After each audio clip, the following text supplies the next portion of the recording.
Buenos días, hermanos. También los que nos siguen online. La verdad es que es una alegría volver a estar aquí. Una iglesia con la que siento lazos incluso familiares. Alguno me ha dicho, llegando, que se acuerda de mí en pantalón corto. Eso creo que no fue ayer ni anteayer. Pero también pues en momentos más recientes, pues diversos cursos de estudio, por ejemplo.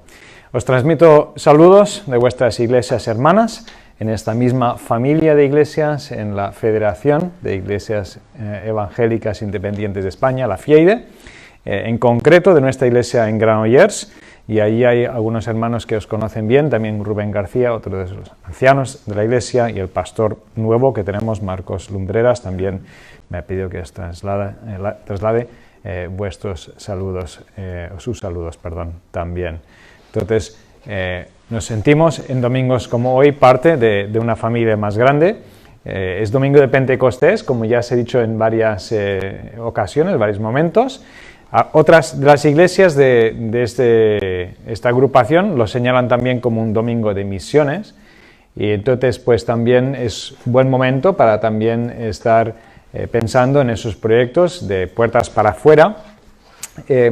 Si vais a la página web del Departamento de Evangelización y Misiones, el DEM de la FIEIDE, encontraréis que tienen proyectos muy interesantes este año, sobre todo uno que a mí me llama la atención, un viaje que están programando a Almería en el mes de agosto, al llamado Mar de Plástico. Es una zona que por la enorme extensión de esos plásticos de invernadero se ve incluso desde el espacio. Mis hijos me lo mostraban en el Google, en el World, en el Google Earth, ¿no?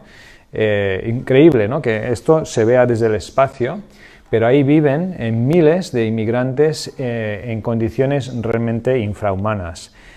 Y además se desplazan de donde duermen por la noche a donde trabajan durante el día, mayormente en bici, y cada año se producen accidentes mortales donde pierden la vida algunos de ellos, por una cuestión tan sencilla como no llevar una luz en la bici, no llevar un casco. Y entonces este proyecto, pues una cosa tan sencilla, acercarse a ellos y darles un pack de seguridad vial, pero también con la esperanza de compartir con ellos el mensaje que les puede no solamente cambiar y salvar la vida físicamente, sino para toda la eternidad. Y parece ser que hay inmigrantes de 100 países diferentes, entre ellos muchos países cerrados. Bueno, un proyecto que me parece muy interesante, aunque no estoy yo sirviendo en el Departamento de Evangelización y Misiones.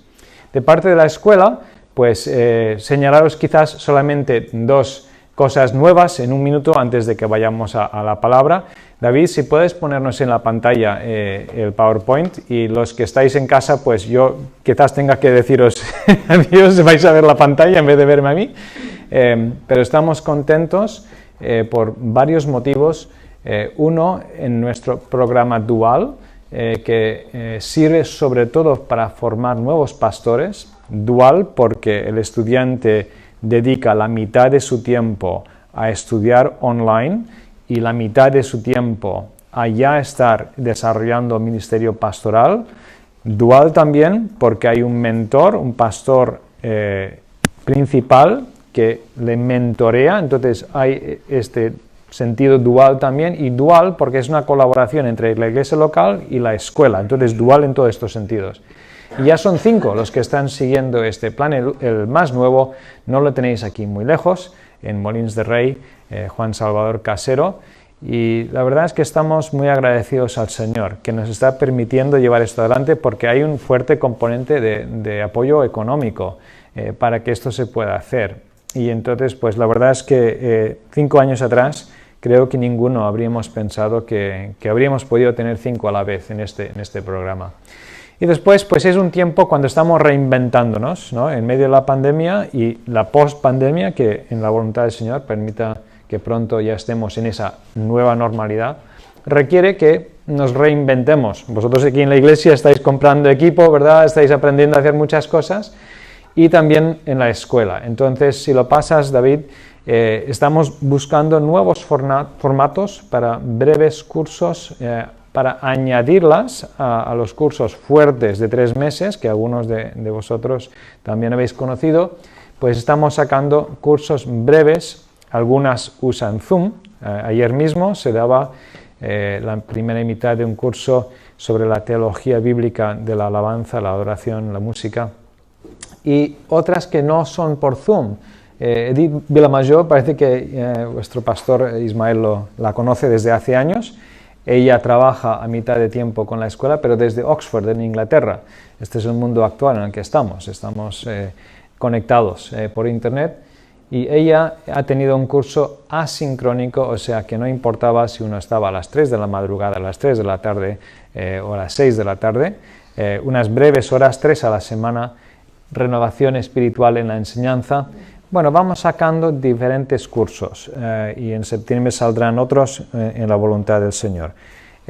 Las novedades pues van saliendo en la página web que ahí veis, en escuelafieide.net, también en Instagram o en Facebook. Entonces, pues si os podemos servir, pues será una alegría y un gozo.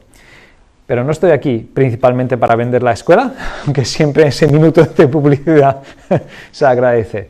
Ya se ha leído la mitad de Hechos 2 en esta mañana, y esto no ha sido porque lo hayamos hablado y acordado de hacerlo así, pero el Señor creo que nos ha guiado a todos los que intervenimos en el culto para que todo confluya. Y quiero que nos centremos en la primera mitad del capítulo. Hemos leído hasta el versículo 13, lo retomaremos y seguiremos leyendo en Hechos 2 del 14 hasta el 21. Y entonces vamos a ver lo que ocurrió el día de Pentecostés. Después viene el sermón de Pedro, que no tocaremos, pero sí esta primera mitad de este maravilloso día de Pentecostés. Hechos 2:14 dice así la palabra de Dios. Entonces Pedro se puso de pie con los 11, levantó la voz y declaró: hombres de Judea y todos los habitantes de Jerusalén, sea conocido esto a vosotros y prestad atención a mis palabras. Estos no están borrachos o embriagados como pensáis. Es solamente la tercera hora del día, que eran las 9 de la mañana. Más bien, esto es lo que fue dicho por medio del profeta Joel. Sucederá en los últimos días, dice Dios, que derramaré de mi espíritu sobre toda carne.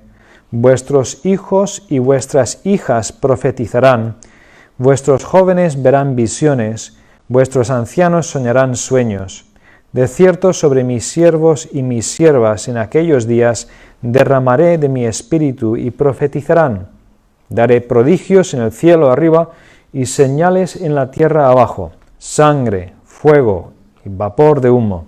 El sol se convertirá en tinieblas y la luna en sangre, antes que venga el día del Señor, grande y glorioso, y sucederá que todo aquel que invoque el nombre del Señor será salvo. Vamos a orar. Señor, que las palabras de mi boca y la meditación de todos nuestros corazones sea grata delante de ti, roca y redentor nuestro. Amén. Nos sentimos preparados para la misión. Ese es el título que os sugiero para meditarlo juntos en Hechos capítulo 2. Yo creo que si somos sinceros, muchas veces no. Y más si, como en las películas Misión Imposible, la misión es salvar el mundo entero, ¿no? Como que de nosotros dependiera, ¿no? Bueno, ¿cómo vamos nosotros a cambiar el destino del mundo, ¿no? Pues si alguna vez nos hemos sentido así, estamos en buena compañía. Estamos en buena compañía. Porque, ¿qué posibilidades reales tenían esos primeros discípulos? Cristo ha estado con ellos estos años, ha muerto, ha resucitado, ahora se va y decir, vale, ahora vosotros salvar el mundo. Estos 120 como mucho, ¿no? 12 principales, entre ellos 11, porque ya faltaba Judas, ¿no? ¿Qué posibilidades había? Hombres sencillos, pescadores, ¿no? En contra, todo el liderazgo de la nación judía, Pero es que por encima de las autoridades religiosas y políticas de la nación judía estaba el Imperio Romano. Llegué cuando estabais algunos en la escuela dominical y estabais viendo un vídeo de Cesarea. Es que es muy interesante volver a ver esas ruinas arqueológicas. Pues yo no voy a poderlo hacer, David, tú tendrás que adelantarlo. Pero si pensamos en cuándo se escribió esto, faltaban pocos años para que llegara a las puertas de Jerusalén Tito. Se iba a sublevar la nación judía y ya Roma iba a decir, basta ya. Esto lo vamos a acabar una vez por todas. Y mandó un ejército ya potente bajo el general Tito, el que terminó de construir el Coliseo en Roma, y arrasó la ciudad, lo destruyó por completo, dejando casi sin rastro alguno. Y para celebrar su gran triunfo, podemos ir a Roma, ver el arco de Tito. Y lo curioso es, se ve un poco incluso desde aquí, pero si nos acercamos todavía más, ¿qué es lo que él celebra, sobre todo en el interior de este arco? Esto, ¿lo estáis viendo? ¿Qué es? Es el candelabro con 7 brazos. ¿De dónde está sacado? De Jerusalén, del templo. O sea, hoy puedes pasearte en Roma y ver la evidencia de lo que la Biblia dice, ¿no? Pero aquí había un imperio potente, militar, político.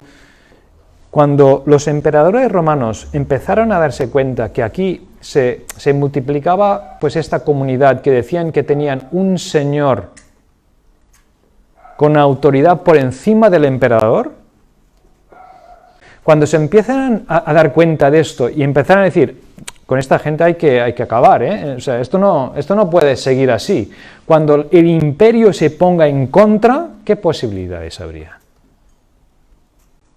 Un imperio que cuando quería, o sea, morían a cientos de miles.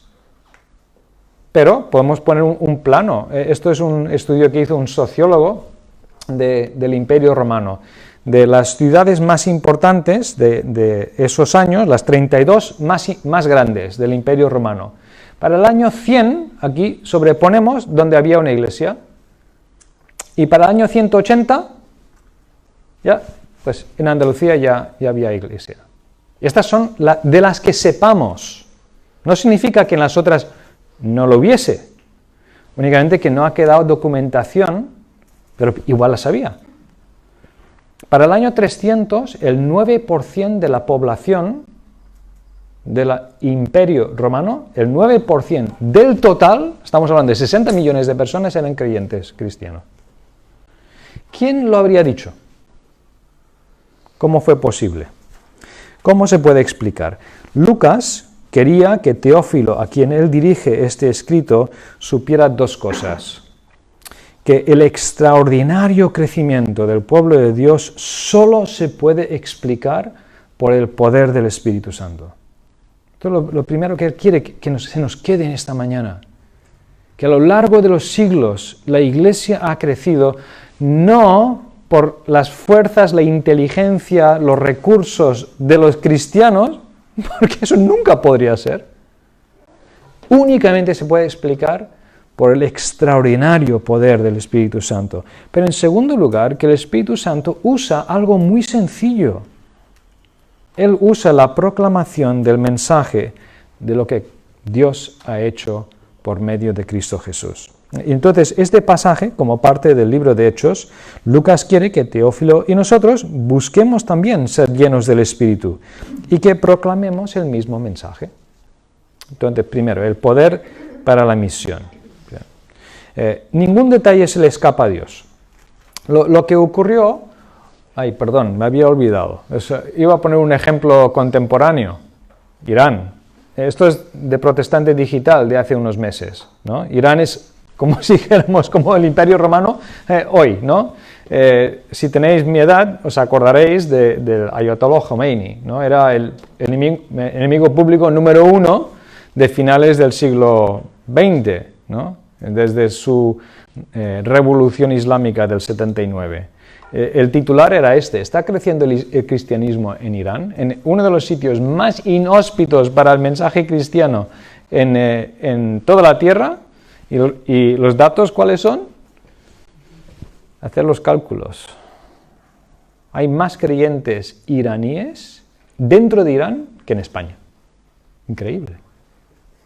Cuando Dios quiere, no hay nada que pueda frenar el crecimiento de su iglesia. Esto ocurre también hoy. Poder para la misión, viene del Espíritu Santo. Y como decía, en este pasaje vemos que ningún detalle se le escapa a Dios. Lo que ocurre el día de Pentecostés. ¿Por qué Dios escogió ese día? Era una de las 3 fiestas principales del año judío, y en esos momentos puntuales del año, la población de Jerusalén pasaba de ser pues quizás 100.000 habitantes a ser varios millones por todos los peregrinos que volvían a la ciudad. Y esta fiesta en concreto, ¿qué sentido tenía? Pues la Pascua lo conocemos, ¿no? Cuando recordaban cómo Dios les había sacado de Egipto, muriendo esos corderos. Pentecostés, que significa 50 días más tarde, celebraban esta al comienzo de la cosecha. ¿Lo tengo que explicar? O sea, Dios a veces lo pone muy fácil, ¿no? Comienza la cosecha. Cristo ha puesto la semilla, comienza la cosecha. Y ese día comienza la gran cosecha. O sea, 24 horas más tarde ya son 3.000, o sea, de 120 a 3.000. Comienza la gran cosecha. Y Dios lo tiene todo preparado. Dios ha organizado las cosas en la historia para que Cristo venga bajo el Imperio Romano, donde todo el mundo mediterráneo, además de sus propios idiomas, hablan todos una lengua franca, el griego, y además quizás el latín. O sea, se podían comunicar de unos con otros. Habían carreteras que llegaban hasta España. Uno se podía desplazar de un sitio a otro con facilidad, por primera vez en la historia. La pólvora estaba toda lista. Faltaba solo la chispa, o mejor dicho, faltaba alguien. Faltaba el Espíritu Santo. Y Cristo ya les había dicho a los discípulos: no intentéis empezar sin Él, no os alejéis de Jerusalén, esperad la promesa del Padre. Ya en los primeros versículos de Hechos lo dice, y después en el versículo 8, el 1:8, recibiréis poder cuando el Espíritu Santo haya venido sobre vosotros. Y Dios ese día marca la llegada del Espíritu Santo de 3 maneras muy llamativas, ¿verdad? Lo conocéis bien. Primero, un viento fuerte. Es natural porque seguramente todos sabéis que en el griego en el que se escribió el Nuevo Testamento, al igual que en el hebreo del Antiguo Testamento, la palabra para viento y la palabra para espíritu es la misma. No nos sorprende porque, como Jesús dijo a Nicodemo, el viento sabemos que está soplando, pero no lo podemos ver. Y de la misma manera podemos sentir la presencia del Espíritu Santo, podemos sentir su poder, aunque no lo podamos ver. Entonces, es natural que incluso en el lenguaje bíblico esto se reflejara. Y Dios hace que ese día se escuche este ruido de un gran viento. ¿Por qué Dios esto lo usó? Pues ilustrémoslo de esta manera, ¿no? Un gran velero, ¿no? Puede coger una velocidad importante, ¿no? Sin ninguna potencia. O sea, el barco no genera potencia. Puede tener un motor aparte, hoy día. Pero cuando un velero, el viento coge esa vela, es llevada con potencia, a no ser que ocurra esto, que las velas estén mal colocadas. Pero primero lo positivo. Si tú piensas que la vida cristiana parece bonita, pero no sabes si tú ibas a poderlo llevar adelante.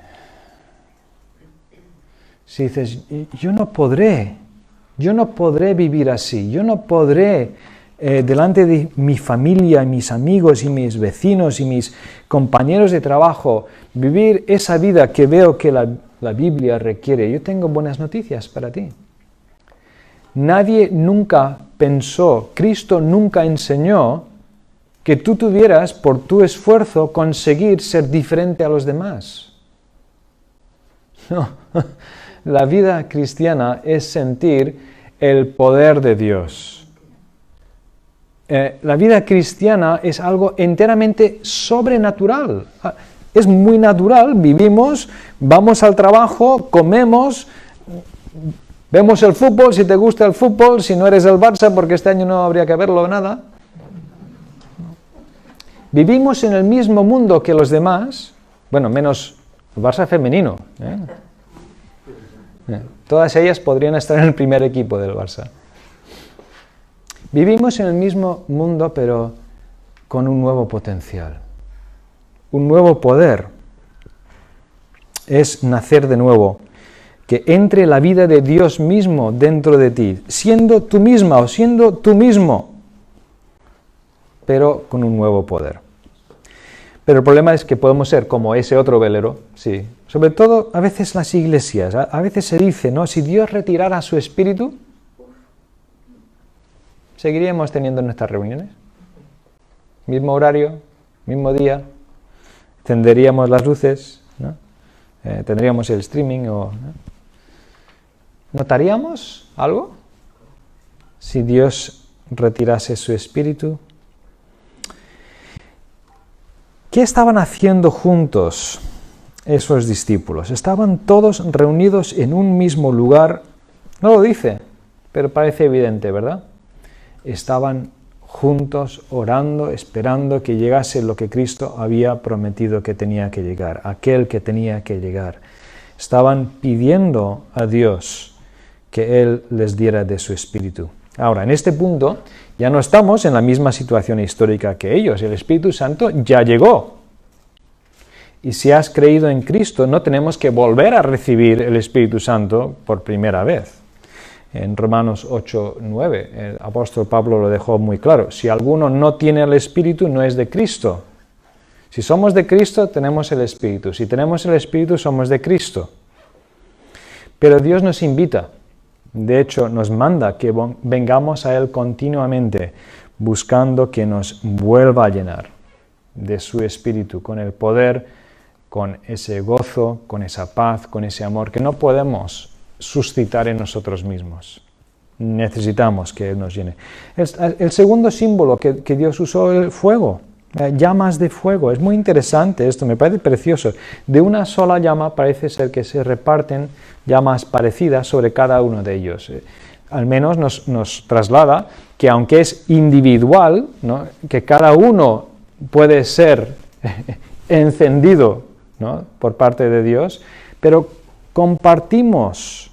O sea, Dios no envía 120 espíritus, manda un Espíritu Santo que arde en cada uno.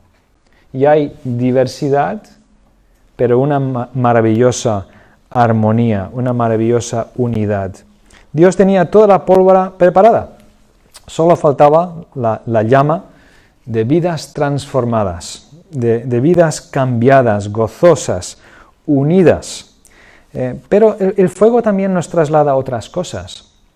El fuego era usado mucho en el antiguo mundo para purificar, ¿no? El oro, por ejemplo, viniendo mezclado con otros metales, ¿cómo se iba a purificar? Pues se metía en el horno, ¿no?, por decirlo algo, derretirlo, separar una cosa de otra. Y parte del mensaje que Pedro desde ese mismo día, y está en toda la Biblia, es que está llegando el día del Señor, el día del juicio de Dios, y tenemos que llamar a las personas a arrepentirse cuando todavía hay tiempo. Y creo que hay algo de esto en este símbolo de una llama de fuego también. El sonido del viento ocurrió una vez más en el libro de Hechos, en el capítulo 4. Las llamas de fuego nunca más se volvieron a ver, que sepamos, pero la tercera de las manifestaciones estas llamativas sí que ocurrió un par de veces más, Y es evidente que Lucas tenía un especial interés en ella, esta señal de que pudieran salir a las calles y hablar en otros idiomas. Y de forma milagrosa, Dios hace posible que ese día se pudiera escuchar el Evangelio en árabe, en griego, en latín. Si hubiese alguien de la península ibérica allí, pues en ibero, en el idioma que fuera.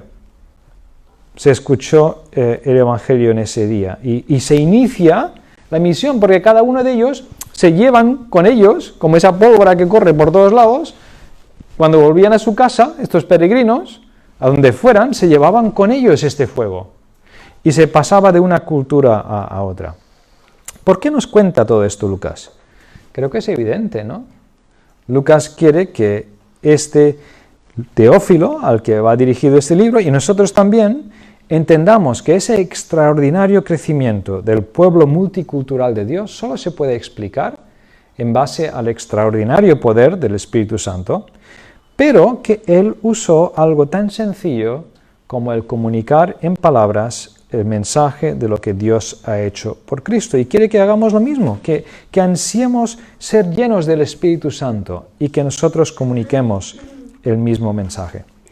Ahora, esto que en un sentido parece tan sencillo, estoy reconociendo que en el pueblo evangélico no estamos del todo de acuerdo en algunos detalles, sin que esto para nada necesite que nos critiquemos mutuamente o nos despreciemos. Tengo el privilegio de servir en una junta interdenominacional de taller de predicación, y hay dos de los hermanos a quienes quiero mucho. Jesús Caramés es el director de la Facultad de Asambleas de Dios, y Timoteo Glasco, que es un anciano de las Asambleas de Hermanos. Los dos me superan ampliamente a mí en su conocimiento del Señor y del fruto del Espíritu en sus vidas, y los quiero honrar delante del Señor. Pero entienden este pasaje de maneras diferentes. Entonces, no nos lleva a criticarnos, pero sí a reconocer que lo entendemos de maneras diferentes, ¿no? Las iglesias pentecostales, como las Asambleas de Dios, no las carismáticas ni la Viña, pero sí las pentecostales, enseñan que el hablar en lenguas desconocidas es la evidencia inicial de la llegada del Espíritu Santo a la vida de la persona. Bueno, con todo respeto, pero no estamos convencidos los que no estamos en esta misma postura. Fue la evidencia inicial de la llegada del Espíritu Santo al mundo. Eso sí, ¿no? Fue evidencia inicial de esa etapa decisiva en la historia del mundo que Él inauguró. Pero la evidencia inicial de la llegada del Espíritu Santo a la vida de una persona es la conversión. Es el arrepentimiento y la fe, no el hablar en lenguas. En el libro de Hechos, Lucas no está pretendiendo darnos un manual de discipulado de la vida espiritual. El libro no está organizado por etapas de avance en la vida espiritual. Su estructura es muy clara. Hechos 1:8, me seréis testigos en Jerusalén, en Judea, en Samaria y hasta el final de la tierra. Y justamente pues encontramos que en el capítulo 2 están predicando en Jerusalén, en el 5 ya sale el mensaje por toda Judea, en 8 salta a Samaria, como estáis viendo en vuestros estudios del libro de Hechos en los jueves, y ya en el capítulo 10 ya ha hecho el salto a los gentiles con Cornelio, como estuvisteis viendo, hasta que llegue a la capital del Imperio Romano, a Roma. No es un libro que va por etapas de la vida espiritual, es un libro que cuenta la expansión de la misión de la Iglesia, ¿no? Lo que Lucas quiere es que anhelemos ser llenos del Espíritu y útiles en las manos de Dios para que el Evangelio llegue a todas las etnias y pueblos. Igual que ellos, estamos viviendo un momento muy especial en la historia. No sé si somos conscientes de lo que Dios está haciendo en nuestra generación. Ahora ya viven más de 500.000 musulmanes en Cataluña. ¿Cómo lo recibimos esto? Esa cifra, 500.000 musulmanes, 500.000. ¿Escuchamos 500.000 de problemas? ¿O escuchamos 500.000 de oportunidades para compartir el Evangelio de Cristo con personas que hasta anteayer, por decirlo así, no tenían posibilidades de escuchar de Cristo? Tenemos un pequeño splay en nuestra iglesia, no hacemos gran cosa, pero Los martes pues ahí tienen un apoyo a los deberes y los niños pues traen sus deberes de la escuela, sobre todo viniendo de muchas culturas diferentes, necesitan ayuda con el castellano y el catalán, ¿no? Y ahí tenemos, me viene a la mente, una niña de Mauritania, ¿no? Entre otras, y bueno, todos estos países, Marruecos y Senegal, ¿no? Mauritania es uno de los países más cerrados del mundo. Su familia son de la etnia soninke, ¿no? ¿Qué posibilidades había que nuestra pequeña iglesia en Granollers pudiéramos enviar misioneros a Mauritania? Que les dejaran entrar, que dedicaran años a aprender el idioma soninke, que se adentraran en el interior de ese país hasta llegar a una aldea remota perdida de donde viene la familia de esta chica. ¿Qué posibilidades teníamos? Creo que Dios dijo, mira, no me voy a esperar más. No sé cuándo vais a llegar allí. Os las traigo a vosotros, a Granollers. Y además, solo tenéis que abrir la puerta y ofrecerle a enseñarle catalán y castellano. Y os van a venir a vosotros. Y os van a pedir ayuda. Y no tendréis que aprender el soninke, van a aprender ellos el catalán con vuestra ayuda, o el castellano. Estamos en un momento histórico. Y estamos situados justo en la encrucijada de las naciones, aquí en Barcelona y a las puertas de esta gran ciudad. Hay montones de oportunidades a nuestro alrededor. Deseemos la llenura del Espíritu Santo y busquemos ser útiles a Dios en este momento histórico. Porque esa es la otra parte que sale, nuestro papel en la misión, si lo pones, David. La multitud no se enteran de lo que está ocurriendo entre escuchar tantos idiomas a la vez. Algunos dicen, ¿están borrachos? Pedro explica, no. Esto es el cumplimiento de la profecía de Joel. Ahora, Joel, ¿qué predijo? Básicamente, predijo que se estaba acercando el día del Señor. La fase decisiva de la historia. Pedro empieza su cita, sucederá en los últimos días. Por tanto, está trasladando, estamos en los últimos días, se acerca el día del Señor. Entonces Joel predijo, como primera fase, Dios derramaría su espíritu. Y Pedro, por lo tanto, declara a los oyentes que ha llegado esa hora, que el día del Señor se ha acercado.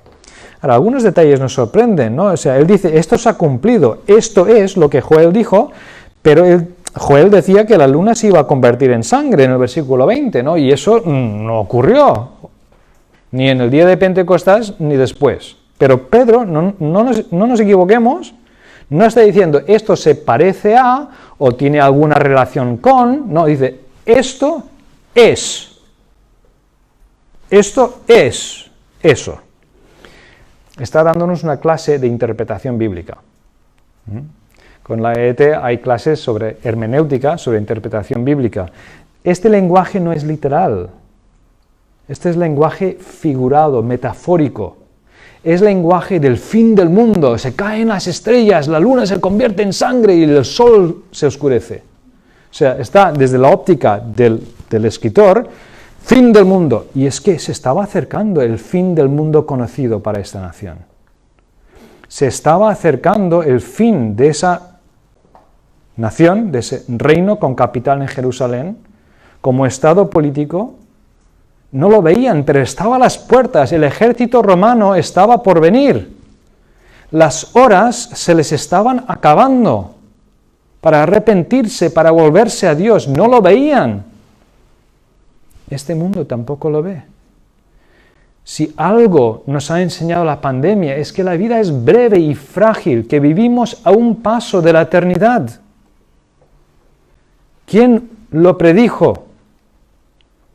No sabemos lo que el día de mañana tiene para cada uno de nosotros. Tenemos que estar listos para salir al encuentro de Dios. Estuve escuchando un sermón en el coche viniendo para acá y el predicador decía, no pensemos que salimos en tromba hacia la eternidad. Es como ir al aeropuerto y con el pasaporte, cuando tú te acercas, pasamos de uno en uno.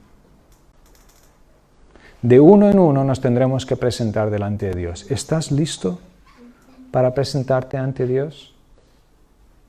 Es posible estar listo porque Cristo vino y murió por nosotros en la cruz, pagó nuestra deuda y resucitó con poder para que nosotros podamos vivir una vida nueva. Y nos lo ofrece gratuitamente, como Pedro va a desarrollar en su sermón, si solamente creemos en Cristo como nuestro Señor y Salvador. Nos arrepentimos de nuestros pecados y le decimos 3 cosas tan sencillas como: lo siento, gracias por morir por mí, por favor, entra en mi vida. Si tú esto nunca lo has hecho, hoy puede ser ese día, cuando tú le digas a Dios: lo siento, gracias por morir por mí, por favor, entra en mi vida. Porque el tiempo corre. Este es el primer gran elemento de esta cita del profeta Joel que Pedro repite. Y después dice que nuestro papel y privilegio se ha ampliado. Porque varias veces en esta cita, él dice que lo que va a ocurrir, decía Joel, y lo repite Pedro, es que el papel y el privilegio del profeta iba a ser extendido a todo el pueblo de Dios. En el Antiguo Testamento, el rey, en nombre de Dios, gobernaba el pueblo. El sacerdote, en nombre del pueblo, entraba para ofrecer sacrificios y orar a Dios. Pero el profeta tenía un privilegio especial. Era el único que escuchaba la voz de Dios. El rey no, el sacerdote no, y los demás no. El profeta era el canal por el que Dios hablaba a su pueblo.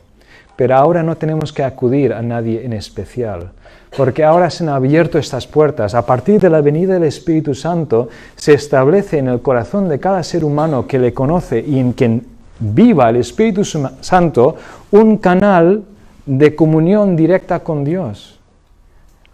Dios quiere hablarnos a todos. Y de hecho Cristo dijo que es señal de pertenecerle a Él: mis ovejas, ¿qué?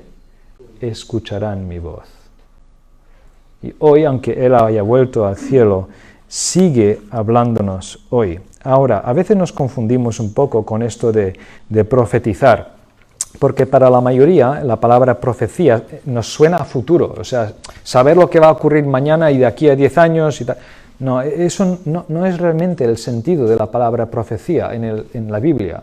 De hecho, si cogemos los libros proféticos, 90% de su contenido no están hablando del futuro, estaban hablando del presente, de lo que Dios quería decir a su pueblo acerca del presente, no del futuro.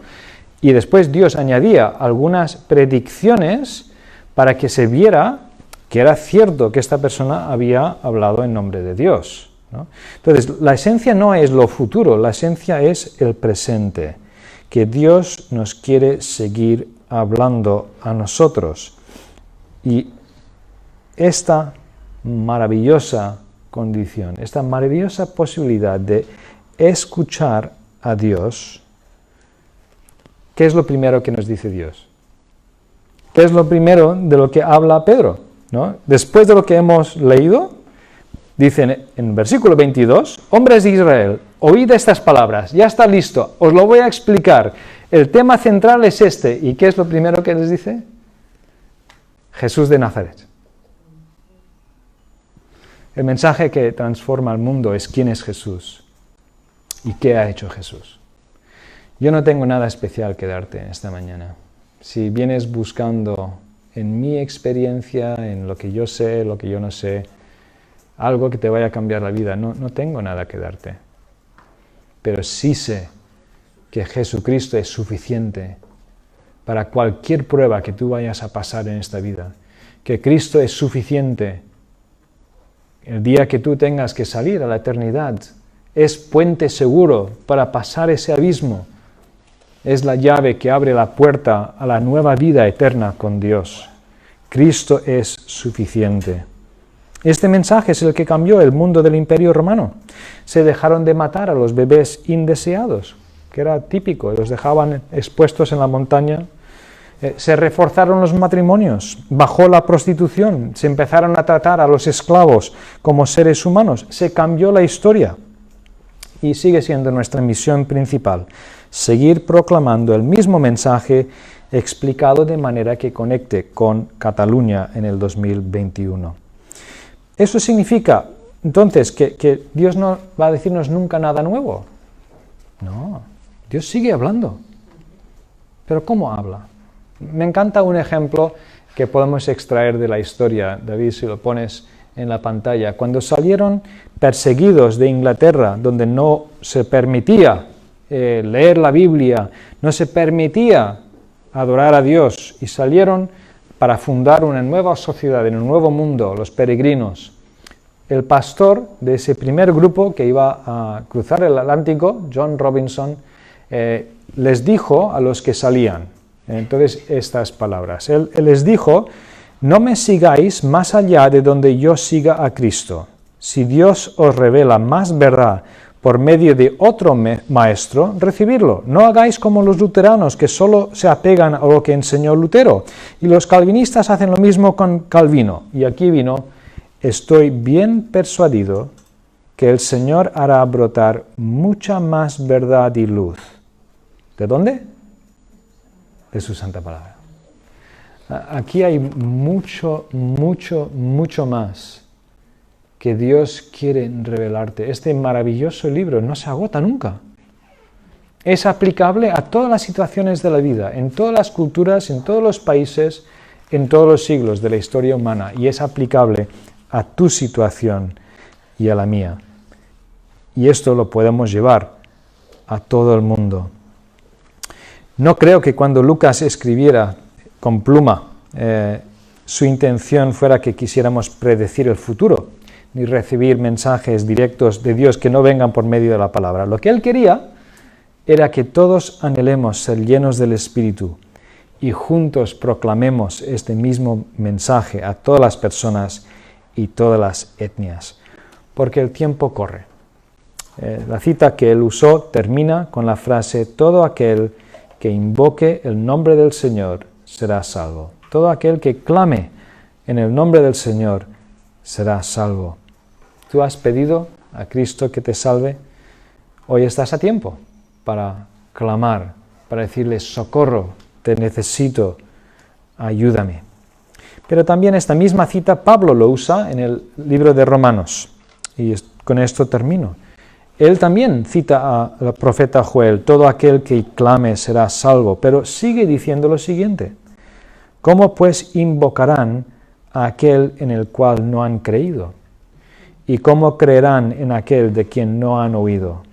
¿Y cómo oirán sin haber quien les predique? ¿Y cómo predicarán si no fueren enviados? Es hora que asumamos nuestro privilegio y nuestro papel, de tomarnos en serio. ¿Qué vamos a hacer nosotros para que nuestros vecinos, nuestros compañeros de trabajo, los inmigrantes que viven seguramente en esta misma calle, tengan la oportunidad también de creer en aquel que puede transformar sus vidas? Que el Señor les bendiga.